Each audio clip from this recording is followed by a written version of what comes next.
Welcome back to my learning series, AI with Ali, where I teach you the basics of these tools so that you can use them like pros. Today, I'm going to talk about prompting because this is the most crucial thing when it comes to using these LLMs. It is important to understand how they work so that you can get the best responses out of them. What you need to understand is that these LLMs do not understand language like we understand language. Put it simply, they are really good at guessing machines, and so based on the input that you give them, they're going to predict the most likely outcome. The prompt that you give it is going to determine how much prediction it has to do. When it comes to your prompt, I break it down into three parts: role, task, and output.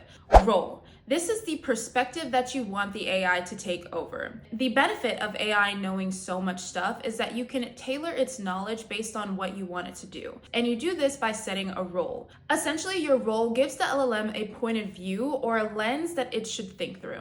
So for example, if you were trying to review your resume, you would want to tell the AI to take the role of a senior recruiter or a hiring manager, because that way the AI kind of puts on that specific perspective and then it uses all the knowledge related to that. Next is task, what you actually want it to do. This should be clear and concise, and it should not include any fluff words. As I said before, the LLM is creating a probability based on every single word that you tell it. So extra words are just going to add unnecessary calculations that might end up confusing the LLM. For example, if you're reviewing your resume, something like "review my resume" is a pretty weak prompt, and it doesn't really tell the LLM what you want it to do specifically. Something stronger would be like "revise my resume to exemplify the qualities of this job description and the values of this company." Lastly, you have to tell it how you want it to answer. We all have had that experience where we ask it a question and then it gives us a bunch of paragraphs, or it gives us a bunch of bullet points, or it creates a document we don't want one. Telling the LLM in the prompt itself what output you're looking for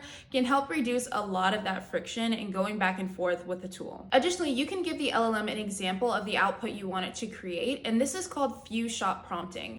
So to summarize, a good prompt includes a role, a task, and an output. Start using these when you use your LLMs, and you'll find that you get much better responses out of them.